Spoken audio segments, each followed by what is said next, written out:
أعوذ بالله من الشيطان الرجيم. وَلِلَّهِ الْأَسْمَاءُ الْحُسْنَى فَادْعُوهُ بِهَا وَذَرُوا الَّذِينَ يُلْحِدُونَ فِي أَسْمَائِهِ سَيُجْزَوْنَ مَا كَانُوا يَعْمَلُونَ. السلام علیکم ورحمۃ اللہ وبرکاتہ. الحمد للہ رب العالمین والصلاة والسلام علی سید الانبیاء والمرسلین نبینا محمد وعلی آلہ وصحبہ اجمعین ومن تبعہم بإحسان الی یوم الدین. محترم ناظرین کرام، اسماء حسنہ کے درس میں آپ سب کا استقبال ہے. اللہ سے دعا ہے کہ اللہ تعالی ہمیں ان مبارک راتوں میں زیادہ سے زیادہ اس کے دین کو سمجھنے اور اس پر یقین کرنے اور اس پر عمل کرنے کی توفیق عطا فرمائے. آمین ارحم الراحمین. آج ہمارے ساتھ اللہ تعالیٰ کے ناموں میں الغفور، الغفار، غافر الذنب، العفو، اسی طریقے سے بعد میں التواب بھی آئے گا. الغفور، الغفار، غافر الذنب سب کے معنی بہت زیادہ گناہوں کو معاف کرنے والا. الغفور 91 مرتبہ آیا ہے، 91، جیسا کہ اللہ تعالیٰ سورہ حجر میں آیت نمبر 49 میں فرماتا ہے نبی عبادی انی انا الغفور الرحیم. میرے بندوں کو بتا دو کہ بے شک میں معاف کرنے والا اور رحم کرنے والا ہوں. اور اسی طریقے سے الغفار بہت زیادہ معاف کرنے والا 5 جگہوں میں آیا ہے. فَقُلْتُ اسْتَغْفِرُوا رَبَّكُمْ إِنَّهُ كَانَ غَفَّارًا. نوح علیہ السلام اپنی دعوت کا ذکر کرتے ہوئے فرماتے ہیں کہ میں نے اپنی قوم سے کہا کہ اپنے رب سے معافی مانگو، بے شک وہ بڑا معاف کرنے والا ہے. سورہ نوح آیت نمبر 10. اسی طریقے سے غافر الذنب وقابل التوب، سورہ غافر آیت نمبر 3 میں اللہ تعالیٰ فرماتا ہے غافر الذنب وقابل التوب، گناہوں کو معاف کرنے والا اور توبہ قبول کرنے والا. الغفور، الغفار اور مغفرت کے معنی اصل میں غین فا را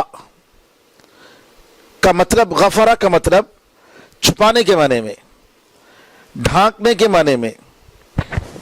یعنی بعض عرب کہتے ہیں اسبق ثوبک بالسواد فهو اغفر لوسخه، اپنے کپڑے کو کالے رنگ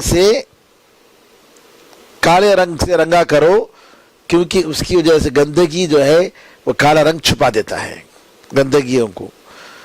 پرانے زمانے میں عرب کہتے تھے، جبکہ اسلام نے الحمدللہ سفید کپڑا پہننے پر ابھارا. جب ہم الغفار یا الغفور اللہ کے لیے ہم استعمال کرتے ہیں تو امام خطابی رحمۃ اللہ علیہ فرماتے ہیں کہ اس کا مطلب اپنے بندوں کی گناہوں کو معاف کرنے والا، ان پر اپنی رحمت، اپنی شفقت کا لباس ڈالنے والا، اور یہ کہ اپنے بندے کی حقیقت اور اس کی گناہوں کو دوسرے مخلوقوں کے سامنے اللہ تعالیٰ جو ہے کھولتا نہیں ہے اور ان کو ایکسپوز نہیں کرتا ہے بلکہ چھپاتا ہے اور ان کو رسوا نہیں کرتا ہے دوسروں کے سامنے. یہ اللہ تعالیٰ کی بہت بڑی نعمت اور احسان ہے بندے پر. امام سعدی رحمۃ اللہ علیہ فرماتے ہیں الغفور بہت زیادہ معاف کرنے والا، اس کا مطلب یہ ہے کہ ہمیشہ وہ معاف کرتا ہے اور جو بھی اس سے توبہ کرتا ہے تو وہ توبہ قبول کرتا ہے. اور ہر انسان اللہ تعالیٰ کی مغفرت کا محتاج ہے. جی، ہر انسان محتاج ہے. جیسا کہ اللہ تعالیٰ نے قرآن میں فرمایا وَإِنِّي لَغَفَّارٌ لِمَنْ تَابَ وَآمَنَ وَعَمِلَ صَالِحًا ثُمَّ اهْتَدَى. اور نبی کریم صلی اللہ علیہ وسلم فرمایا کل بنی آدم خطاء وخیر الخطائین التوابون. آدم کی ساری اولاد غلطی کرتی ہے، گناہ کرنے والی ہے، اور بہترین گناہ کرنے والے کون ہیں؟ جو توبہ کرتے ہیں، جو اللہ تعالیٰ سے معافی مانگتے ہیں. اور اللہ تعالیٰ نے توبہ کرنے پر معاف کرنے اور ہمارے گناہوں کو نیکیوں سے بدلنے کا اللہ تعالیٰ نے وعدہ کیا. یہ اللہ کا بہت بڑا انعام ہے. العفو کے معنی معاف کرنے والا. قرآن میں 5 جگہوں میں اللہ تعالیٰ نے العفو کا لفظ لایا ہے، العفو کا لفظ ذکر کیا ہے، اس کا نام، جس میں 4 مرتبہ غفور کے ساتھ آیا ہے، الغفور کے ساتھ، جیسے ان اللہ کان عفوا غفورا، بے شک اللہ تعالیٰ بڑا درگزر کرنے والا اور معاف کرنے والا ہے. عفو کے معنی یہ عربی میں فعول کے وزن پر اس کا مطلب ہے گناہ کو معاف کر دینا اور اس پر سزا نہ دینا. اور عفا یا عفو کے اصل معنی جو ہے مٹانے کے معنی ہے، اصل معنی مٹانے کے معنی ہے، اور یہ مبالغے کا صیغہ ہے، یعنی ایکسٹریم، بہت زیادہ. تو اللہ تعالی ہمارے گناہوں کو مٹاتا ہے، ہمیں معاف کر دیتا ہے.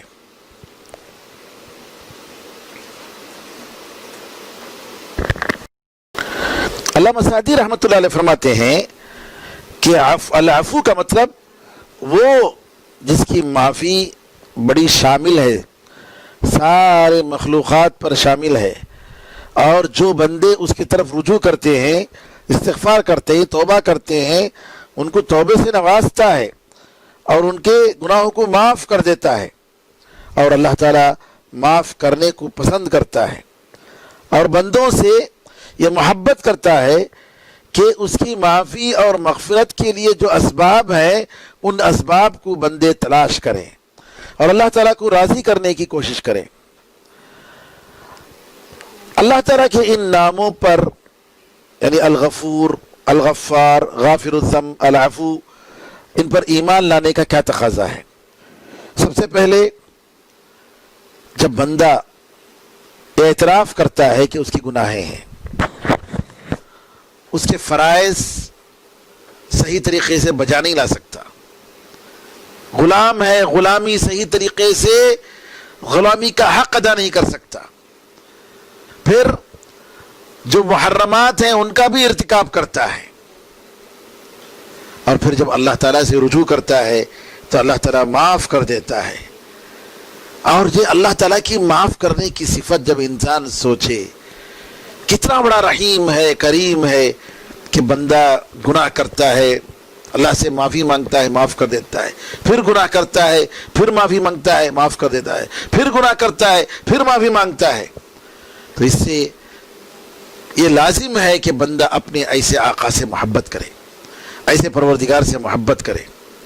اور اسی طریقے سے اللہ تعالیٰ کی یہ صفت کہ بڑا معاف کرنے والا ہے، بندے کو ایک امید اور ایک یقین دلاتا ہے کہ میرا پروردگار مجھے ضرور معاف کرے گا، مجھ سے غلطی ہو گئی اور انشاءاللہ ضرور وہ معاف کرے گا. تو بندہ مایوس نہیں ہوتا ہے، جیسا کہ اللہ نے سورہ زمر آیت نمبر 53 میں فرمایا، قُلْ يَا عِبَادِيَ الَّذِينَ أَسْرَفُوا عَلَىٰ أَنفُسِهِمْ لَا تَقْنَطُوا مِنْ رَحْمَةِ اللَّهِ إِنَّ اللَّهَ يَغْفِرُ الذُّنُوبَ جَمِيعًا إِنَّهُ هُوَ الْغَفُورُ الرَّحِيمُ.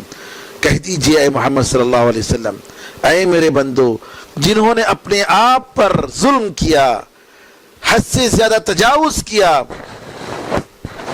میرے احکام کا لحاظ نہیں کیا، اللہ تعالیٰ کہتا ہے لا تقنطوا من رحمت اللہ، اللہ کی رحمت سے تم مایوس نہ بن جانا، بے شک اللہ تعالیٰ سارے گناہوں کو معاف کرنے کے لیے تیار ہے، اور بے شک وہ بڑا معاف کرنے والا، بڑا رحم کرنے والا ہے. اسی طریقے سے ان ناموں پر یقین کرنا ہمیں یہ سکھاتا ہے کہ ہم زیادہ سے زیادہ نیک عمل کریں تاکہ اللہ تعالیٰ ہمیں معاف کر دے.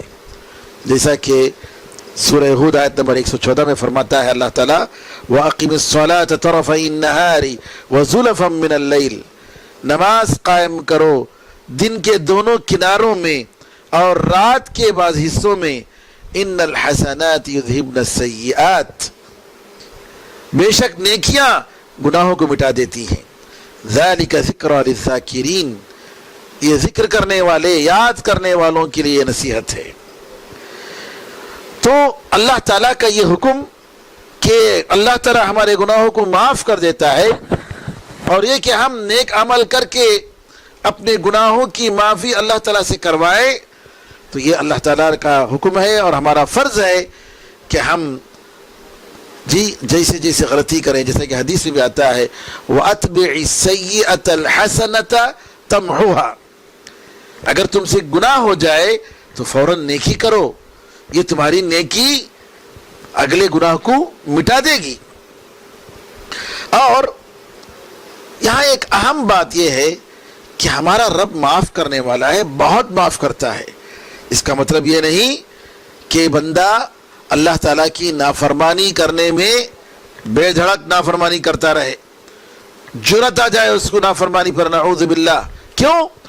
اس وجہ سے کہ علماء نے کہا، سلف نے کہا کہ تم اپنے گناہوں کے چھوٹے ہونے پر مت دیکھو، میں نے کیا کیا، معمولی گناہ تو کیا، نہیں، تم یہ دیکھو کتنے عظیم پروردگار کی تم نے نافرمانی کی، وہ کتنی بڑی ہستی ہے، وہ کیسی ہستی ہے، وہ کیسی ذات ہے، سبحان اللہ، جو ہمارے گناہوں کو ہر گناہ پر، ہر عمل پر نظر رکھی ہوئی ہے، سبحان ربی الاعلیٰ۔ تو لہٰذا انسان کو غور کرنا چاہیے کہ اللہ تعالیٰ پتہ نہیں کون سے گناہ سے اللہ ناراض ہو جائے، ہر گناہ سے، ہر خطرے سے ڈرنا چاہیے۔ صحابہ رضی اللہ عنہ اجمعین کا یہی شیوہ تھا، معمولی ان سے گناہ ہو جاتا اور وہ ہمیشہ اس پر جو ہے افسوس کرتے رہتے، سبحان اللہ۔ اللہ تعالیٰ فرماتا ہے ان تکونوا صالحین فإنہ کان للأوابین غفورا، سورہ اسراء آیت نمبر 25۔ اگر تم نیک ہوگے، اگر تم نیک رہو گے تو بے شک اللہ تعالیٰ، اللہ اپنی طرف پلٹنے والے، اللہ کی طرف پلٹنے والوں کو بڑا معاف کرنے والا ہے۔ اسی طریقے سے اللہ نے فرمایا الا من ظلم ثم بدل حسنا بعد سوء فإنی غفور رحیم، سورہ نمل آیت نمبر 11۔ کہا کہ سوائے اس شخص کے جس نے ظلم کیا، گناہ کیا، پھر گناہ کے بعد نیک عمل سے اپنے عمل کو بدلا، نیک عمل کیا، فإنی غفور رحیم، تو ایسے آدمی کو میں بڑا معاف کرنے والا، بڑا رحم کرنے والا ہوں۔ علامہ ابن قیم رحمۃ اللہ علیہ ان لوگوں سے خطاب کرتے ہوئے جو اللہ تعالیٰ کی مغفرت پر بھروسہ کر کے گناہیں کرتے جاتے ہیں، کہتے ہیں کہ دیکھو فرق ہے اللہ کے ساتھ اچھا گمان کرنے میں اور اللہ تعالیٰ کے بارے میں دھوکے میں پڑنے میں، دونوں میں فرق ہے۔ اللہ تعالیٰ فرماتا ہے ان الذین آمنوا وہاجروا وجاہدوا فی سبیل اللہ اولئک یرجون رحمت اللہ، سورہ بقرہ آیت نمبر 218 میں۔ جو لوگ ایمان لائے، ہجرت کیے اور اللہ کے راستے میں انہوں نے جہاد کیا، محنت کی، وہی اللہ تعالیٰ کی رحمت کی امید کرتے ہیں۔ علامہ ابن القیم رحمۃ اللہ علیہ فرماتے ہیں کہ اللہ تعالیٰ نے اس آیت میں اس کی رحمت کی امیدواروں کے بارے میں کیا بتایا کہ وہ لوگ ایمان لاتے ہیں، ہجرت کرتے ہیں، اللہ کے راستے میں محنت کرتے ہیں۔ ایسے لوگوں کو اللہ تعالیٰ نے کہا کہ یہ لوگ اللہ کی رحمت کی امید کرتے ہیں، ظالموں کے بارے میں، فاسقوں کے بارے میں نہیں۔ تو جو شخص اللہ کے بارے میں علم رکھتا ہے وہ ہر چیز کو اس کی جگہ رکھتا ہے، لیکن جاہل جو اللہ تعالیٰ سے دھوکے میں رہتا ہے وہ اللہ تعالیٰ کے بارے میں غلط فہمی میں رہتا ہے، کہتا ہے کہ نہیں اللہ معاف کر دے گا، اور گناہوں میں نعوذ باللہ اتنا ڈوب جاتا ہے کہ اللہ تعالیٰ کو بھول جاتا ہے۔ اسی لیے اللہ تعالیٰ نے کہا کہ تم ویسے نہیں ہو جانا جنہوں نے اللہ تعالیٰ کو بھلا دیا۔ تو اللہ تعالیٰ نے ان لوگوں کو اپنے آپ کو بلانے کو رکھ دیا، خود اپنے آپ کو بھول گئے، اور یہی لوگ فاسق اور بدکار لوگ ہیں۔ اور اسی سے اللہ تعالیٰ کے ناموں کا حوالہ دے کر یا غفار، او بہت زیادہ معاف کرنے والے، ہمارے گناہوں کو معاف کر دے، تیرے علاوہ ہمارے گناہوں کو کوئی معاف نہیں کر سکتا، اے اللہ ہمارے گناہوں کو معاف کر دے۔ استغفار کثرت سے کرنا چاہیے، اسی لیے حدیثوں میں استغفار کی بڑی فضیلت آئی ہے۔ آپ حضرات جانتے ہیں کہ استغفار کی اتنی فضیلت ہے کہ استغفار کی وجہ سے اللہ تعالیٰ نعمتوں کو نوازتا ہے۔ علماء کہتے ہیں کہ بندے اور اللہ تعالیٰ کے درمیان معاملات کو خراب کرنے والے اور اللہ تعالیٰ کی نعمت کو بندے سے روکنے والے اس کی گناہیں ہوتی ہیں، اور جب بندہ استغفار کرے اور اس کی گناہیں ختم ہو جائے تو اس کی نعمتوں کے لیے کوئی رکاوٹ نہیں رہتی، اس کی نعمتیں مسلسل آتی رہتی ہیں۔ لہذا استغفار ساری مشکلات کا حل ہے، ساری مشکلات کا حل ہے، اللہ تعالیٰ سے معافی مانگنا۔ حسن بصری رحمۃ اللہ علیہ فرماتے ہیں کہ تم چلتے ہوئے پھرتے ہوئے بستر پر دسترخوان پر اللہ تعالیٰ سے معافی مانگو، استغفار کرو، کیونکہ پتہ نہیں اللہ کی مغفرت کب اترتی ہے۔ اور آپ نے یہ بھی کہا کہ اگر بندہ قیامت کے دن اپنے نام اعمال میں گناہوں کے 2 لائن، نام اعمال ہے سامنے، اوپر گناہ نیچے گناہ، اور بیچ میں اگر استغفار پائے گا تو خوش ہوگا، کیونکہ استغفار بھی الحمدللہ اس نے اللہ کی توفیق سے کی۔ اور سب سے زیادہ مشہور استغفار کے کلمات میں سید الاستغفار ہے، اللہم انت ربی لا الہ الا انت خلقتنی وانا عبدک وانا على عهدك ووعدك ما استطعت اعوذ بك من شر ما صنعت ابوء لك بنعمتك علي ابوء بذنبي فاغفر لي فانه لا يغفر الذنوب الا انت۔ استغفار کے لیے بہترین کلمات اس میں اللہ تعالیٰ کی توحید کا اعتراف اور اپنی تقصیر کا اعتراف، اللہ کی نعمتوں کا اعتراف اور اللہ تعالیٰ سے معافی کا سوال، یہ بہت ہی اہم دعا ہے، ہمیں یاد کرنی چاہیے اور ہمیں اللہ تعالیٰ سے مانگنی چاہیے۔ اسی طریقے سے ابوبکر صدیق رضی اللہ تعالیٰ عنہ نے نبی کریم صلی اللہ علیہ وسلم سے کہا، اللہ کے رسول مجھے ایک دعا سکھائیے، میں ان دعا کو نماز میں پڑھتا رہوں۔ تو نبی کریم صلی اللہ علیہ وسلم نے مغفرت کی دعا سکھائی، اللہم انی ظلمت نفسی ظلما کثیرا، اے اللہ میں نے اپنے آپ پر بہت ظلم کیا ہے، ولا یغفر الذنوب الا انت، اور ان گناہوں کو تیرے علاوہ معاف کرنے والا کوئی نہیں، فاغفر لی مغفرۃ من عندک، اپنی طرف سے اللہ خاص مغفرت مجھے عطا فرما، ورحمنی مجھ پر رحم فرما، انک انت الغفور الرحیم، بے شک تو بڑا معاف کرنے والا اور رحم کرنے والا ہے۔ اسی طریقے سے بندوں کو معاف کرنے کی عادت ڈالنی چاہیے۔ بعض لوگ ایسا پکڑتے ہیں لوگوں کی غلطیوں کو اور اتنی سختی کے ساتھ پیش آتے ہیں کہ نعوذ باللہ، ایسا نہیں ہونا چاہیے۔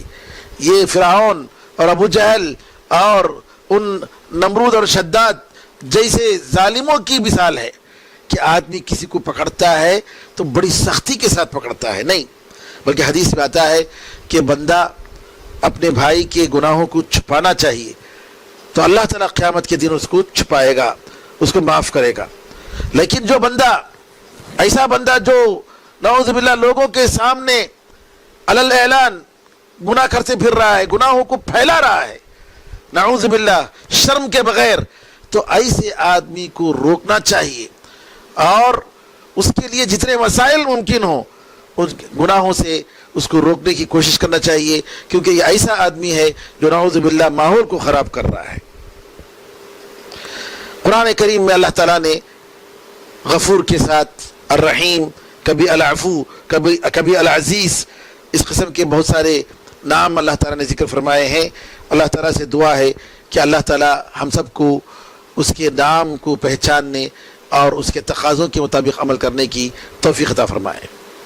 ناظرین کرام، اللہ تعالیٰ کے یہ جو نام الغفور، الغفار، غافر الذنب، العفو، اسی کے معنی میں التواب، توبہ قبول کرنے والا، بندوں پر توبہ کرنے والا، قرآن کریم میں 11 جگہوں میں نام آیا ہے، جیسا کہ سورہ حجرات میں اللہ تعالیٰ آیت نمبر 12 میں فرماتا ہے واتقوا اللہ ان اللہ تواب الرحیم، اللہ تعالیٰ سے ڈرو، بے شک اللہ تعالیٰ بڑا توبہ قبول کرنے والا، معاف کرنے والا اور رحم کرنے والا ہے۔ عربی زبان میں تابا یتوب کہتے ہیں لوٹنے کے معنی میں، تو توبہ کرنے والا اللہ تعالیٰ کی طرف پلٹ کر آتا ہے، یعنی اللہ تعالیٰ سے دور جانے کے بعد گناہوں میں پڑنے کے بعد دوبارہ اللہ تعالیٰ کی طرف استغفار اور توبہ کے ذریعے وہ واپس آتا ہے۔ امام طبری رحمۃ اللہ علیہ فرماتے ہیں انہ هو التواب الرحیم، کہ بے شک اللہ تعالیٰ وہ توبہ کرتا ہے، توبہ قبول کرتا ہے ان لوگوں کی جو اس سے توبہ کرتے ہیں جی، اور ان کو سزا دینے سے معاف کر دیتا ہے جی۔ اور اسی طریقے سے اللہ تعالیٰ کے یہاں دو احسانات ہوتے ہیں توبے کے تعلق سے۔ ایک تو یہ ہے کہ اللہ تعالیٰ بندے کو توبے کی توفیق دیتا ہے، سب سے پہلے اللہ تعالیٰ کا ایک بڑا احسان۔ پھر اس کے بعد جب بندہ توبہ کرتا ہے تو اس کے توبے کو قبول فرماتا ہے۔ علامہ سجادی رحمۃ اللہ علیہ فرماتے ہیں کہ تواب یہ مبالغے کا صیغہ ہے، یعنی ایکسٹریم کے معنی میں بہت زیادہ توبہ کرنے والا، توبہ قبول کرنے والا۔ کیا مطلب؟ کہ بار بار بندوں پر توبہ کرنے والا، یعنی ایک بندہ بار بار گناہ کرتے رہتا ہے تو اس کے گناہ کو بار بار اللہ تعالیٰ معاف کر دیتا ہے، پوری زندگی اس کے گناہوں کو معاف کر دیتا ہے۔ یہ اللہ تعالیٰ کا بڑا احسان ہے۔ اللہ تعالیٰ کے اس نام کے جو آثار ہیں، جیسا کہ میں نے بتایا اس سے پہلے بھی، کہ اس سے اللہ تعالیٰ کی محبت، کہ اللہ تعالیٰ ہی توبے کی توفیق دیتا ہے اور پھر ہمارے گناہوں کو معاف فرما دیتا ہے۔ اور حدیث میں آتا ہے، نبی کریم صلی اللہ علیہ وسلم فرماتے ہیں کہ بندہ جب اللہ تعالیٰ کی طرف پلٹ کر آتا ہے، توبہ کرتا ہے، تو اس بندے سے جی اس سے زیادہ خوش ہوتا ہے۔ کس سے؟ جو آدمی اپنے صحرا میں اپنی سواری کو کھو جاتا ہے اور زندگی سے مایوس ہو کر وہ سو جاتا ہے، تلاش کرتا ہے ایک سی سواری جس پر پورا اس کا ساز و سامان تھا، گم ہو گئی جی۔ پھر اس کے بعد دیکھتا ہے کہ جب آنکھ کھلتی ہے تو دیکھتا ہے اس کی اونٹنی پورے ساز و سامان کے ساتھ اس کے سامنے کھڑی ہے۔ تو بندہ جتنی خوشی کے ساتھ اس وقت کیا کہتا ہے، اے اللہ میں تیرا رب ہوں تو میرا بندہ ہے، اس سے زیادہ اللہ تعالیٰ جی اپنے بندے سے خوش ہوتا ہے جب وہ توبہ کرتا ہے۔ اسی طریقے سے توبہ اللہ تعالیٰ ہی سے ہونا چاہیے، اللہ تعالیٰ کے علاوہ کوئی کسی کے پاس، نبی کے پاس یا فلاں کے پاس جا کر توبہ نہیں ہوتا۔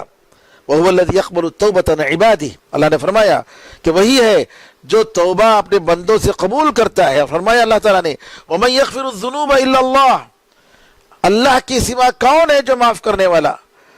تو یہ اللہ تعالیٰ کی شان ہے، جتنی عبادتیں ہیں اسی طریقے سے جتنی عبادتیں اللہ کے لیے خالص ہیں، بالکل یہ عبادت کہ توبہ کرنا یہ اللہ کے ساتھ خاص ہے، کسی اور کے ساتھ نہیں۔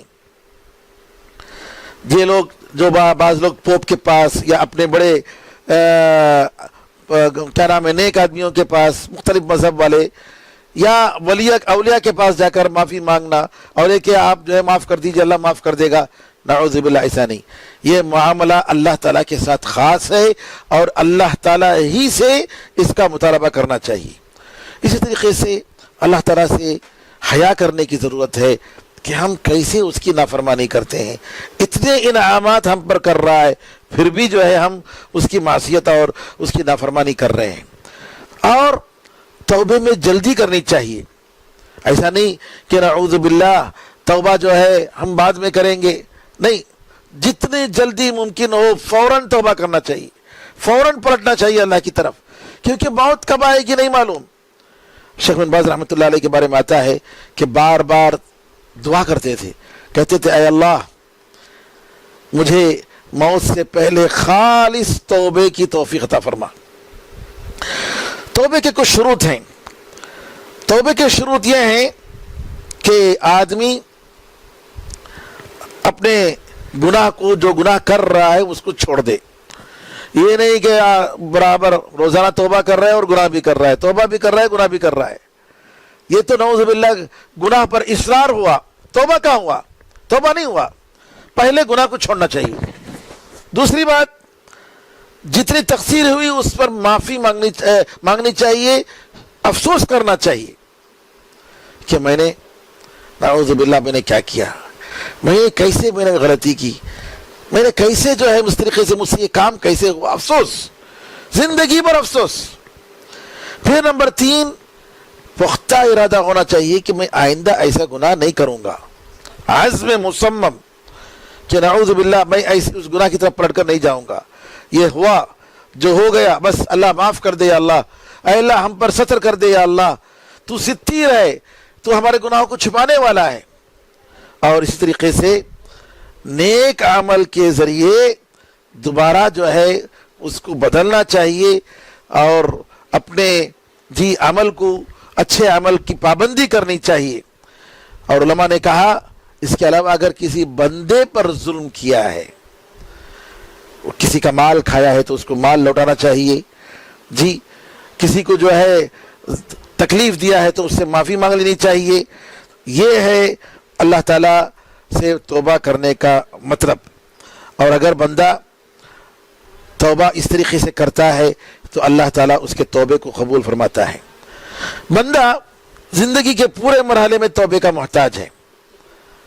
علامہ ابن القیم رحمۃ اللہ علیہ فرماتے ہیں کہ اللہ تعالیٰ کی طرف جانے کے لیے جو راستہ ہے، اس راستے میں سب سے پہلی منزل توبہ، بیچ توبہ، آخر توبہ۔ اللہ کی طرف جانے والا بندہ کبھی توبے کو چھوڑ نہیں سکتا موت تک۔